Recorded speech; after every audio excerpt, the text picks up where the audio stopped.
Dan rakyat, mohon maaf, tidak percaya lagi dengan ucapan-ucapan seperti itu. Karena kita menyaksikan dengan sangat jelas betapa sembrononya pengelolaan dana masyarakat ini.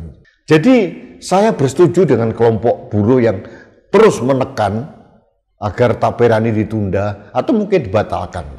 Dan ini kelihatannya didengar dengan manis dan penuh dengan keikhlasan dan legowo dari Menteri PUPR Basuki Hadi Mulyono. Dan saya mengucapkan terima kasih kepada Pak Basuki, Bapak Anda keren.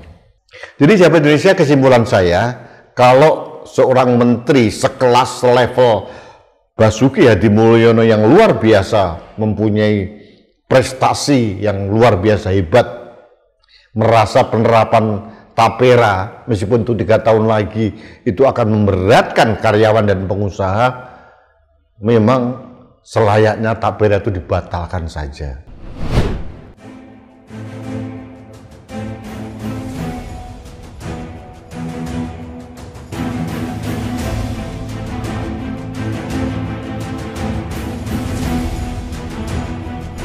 Halo sahabat Indonesia, kita bertemu kembali dalam Opini Rudy.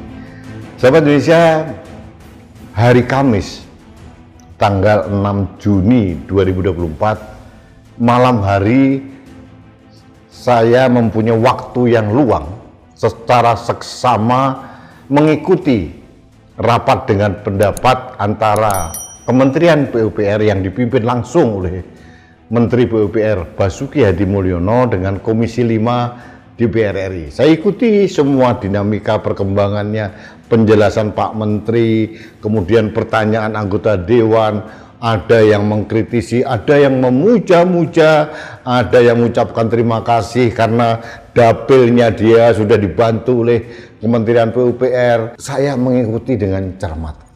Hari ini saya tidak akan membahas tentang dinamika rapat dengar pendapat antara Menteri PUPR dengan Komisi 5 DPR RI, tapi ada satu bagian kecil yang ingin saya kulik dalam kesempatan ini karena bagi saya menarik.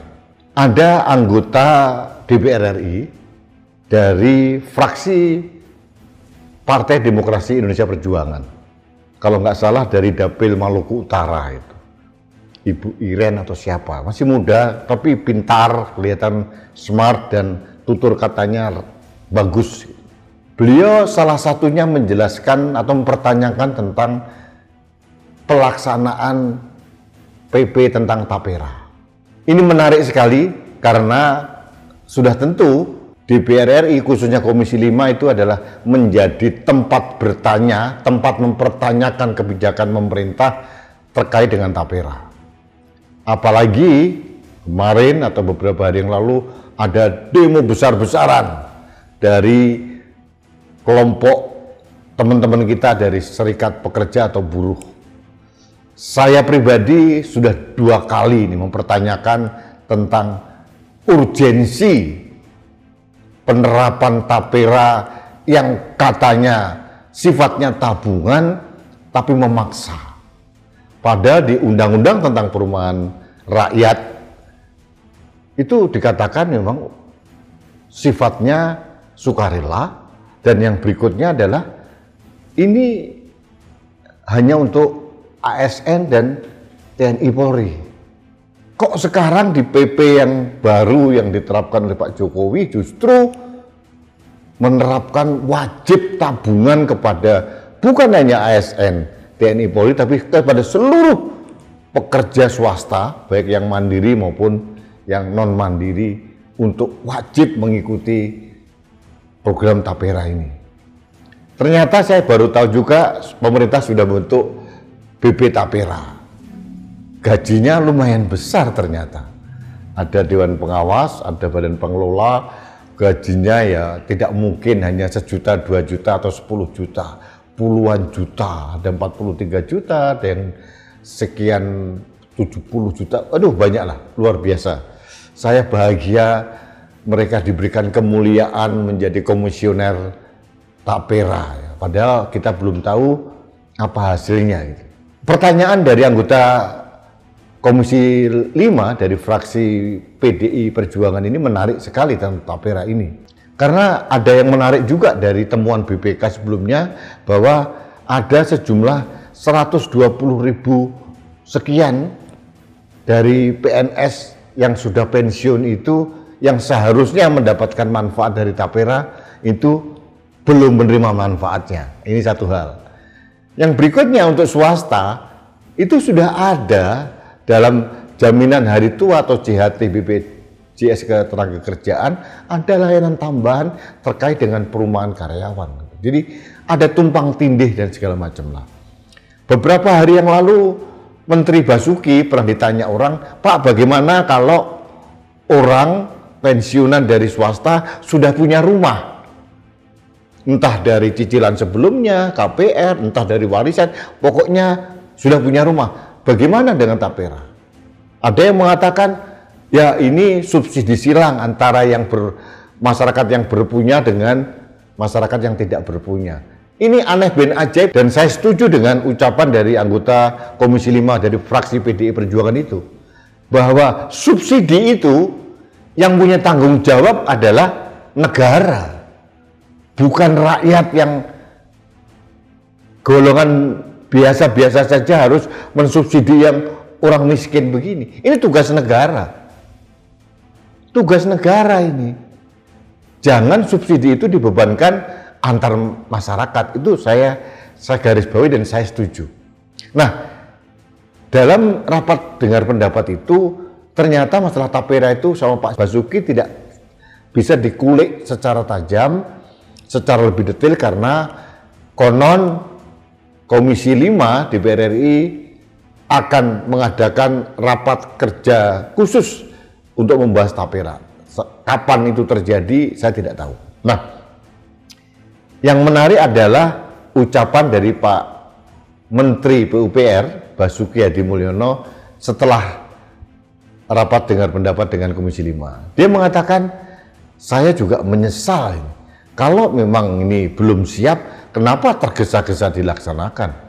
Apalagi ada demo dari kelompok buruh, ada masukan dari DPR, dari Ketua MPR untuk menunda pelaksanaan dan kayaknya kita akan berusaha untuk melakukan hal itu.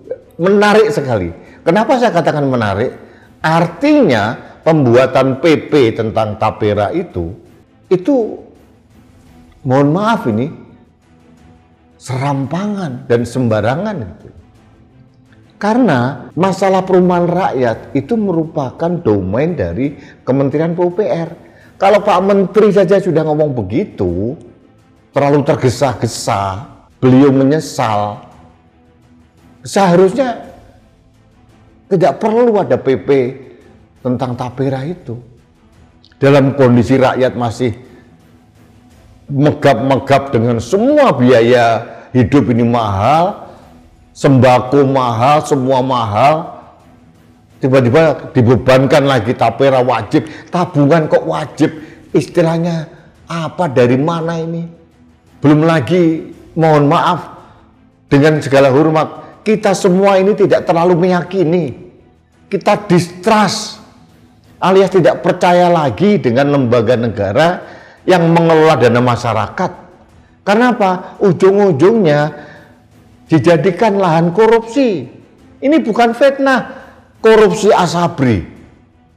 Itu mengelola dananya TNI dan Polri loh. Itu berani dikorupsi. Apalagi hanya mengelola dana swasta dan pegawai negeri. Taspen, ada korupsi juga. Dulu namanya Jam Sostek atau sekarang BPJS Ketenagakerjaan, ada korupsi juga. BPJS Kesehatan ada beberapa hal dikorupsi juga. Bukan hanya itu, dana haji saja dikorupsi. Jadi artinya jangan salahkan masyarakat kalau kita mengalami distrust alias tidak percaya lagi dengan lembaga-lembaga itu. Katakanlah Komisioner BPT Para mengatakan kita akan mengelola secara prudent dengan meng-hire fund manager atau apa. Sama persis lah dengan omongan Taspen, Asabri, Jiwasraya, mereka juga mengatakan dulu akan mengelola dengan profesional, fund manager, bahkan kepala staf kepresidenan Muldoko mengatakan itu tidak mungkin tidak akan membiayai IKN. Tapera ini akan dikelola dengan baik. Siapa yang menjamin, Pak? Pada saat nanti terjadi apa-apa 10 tahun, 20 tahun kemudian, Bapak ada di mana? Mau tanggung jawab? Dan rakyat, mohon maaf, tidak percaya lagi dengan ucapan-ucapan seperti itu. Karena kita menyaksikan dengan sangat jelas betapa sembrononya pengelolaan dana masyarakat ini. Jadi saya bersetuju dengan kelompok buruh yang terus menekan agar tapera ini ditunda atau mungkin dibatalkan. Dan ini kelihatannya didengar dengan manis dan penuh dengan keikhlasan dan legowo dari Menteri PUPR Basuki Hadi Mulyono. Dan saya mengucapkan terima kasih kepada Pak Basuki, Bapak Anda keren. Jadi sahabat Indonesia, kesimpulan saya, kalau seorang menteri sekelas level Basuki Hadi Mulyono yang luar biasa, mempunyai prestasi yang luar biasa hebat, merasa penerapan tapera meskipun itu 3 tahun lagi itu akan memberatkan karyawan dan pengusaha, memang selayaknya tapera itu dibatalkan saja. Orang udah teriak-teriak, pemerintah jangan, mohon maaf ini keras kepala memaksakan rakyat harus menabung. Selain rakyat lagi susah sekarang ini, ada juga jaminan servis yang lain, JJHT, kenapa nggak dioptimalkan? Dan jangan salahkan masyarakat juga kalau kepercayaan terhadap pengelolaan dana masyarakat itu drop. Jadi mohon kepada Presiden yang mulia, Presiden Joko Widodo, dengarkan suara rakyat seperti dulu yang pernah Anda lakukan 9 tahun sebelumnya. Seingat saya, seorang Presiden Jokowi itu adalah orang yang mendengarkan suara rakyat. Apakah Pak Jokowi sekarang berubah? Mudah-mudahan Pak Jokowi tidak terlalu banyak berubah lagi lah. Minimal satu yang tidak berubah. Dengarkan suara rakyat. Masalah UKT, uang kuliah tunggal sudah dibatalkan. Saya terima kasih, meskipun bagi saya aneh. Makanya hati-hati mengeluarkan kebijakan Pak Menteri. Yang kedua, masalah tapera ini menurut saya harus dibatalkan karena tidak sesuai dengan kondisi saat ini, dan itu akan menuai kontroversi yang berlebihan dan akan menimbulkan gejolak di masyarakat yang berkelanjutan. Dan pada kesempatan ini saya mengucapkan top kepada Menteri PUPR Basuki Hadi Mulyono. Baiklah sahabat Indonesia, terima kasih Anda telah mengikuti Opini Rudy terkait dengan Pak Basuki yang legowo akan membicarakan agar tapera ini dibatalkan atau ditunda atau apapun namanya. Yang jelas saya sependapat agar pemerintah yang sekarang sudah injury time, hanya sekian bulan saja berakhir, tidak mewariskan beban atau warisan yang membebani, yang berpotensi akan menimbulkan gejolak di masyarakat kepada pemerintahan baru. Itu saja yang ingin saya sampaikan. Terima kasih, kita bertemu kembali dalam Opini Rudy selanjutnya. Salam satu Indonesia, salam Pancasila, salam Indonesia damai. Saya Rudy Eskamri.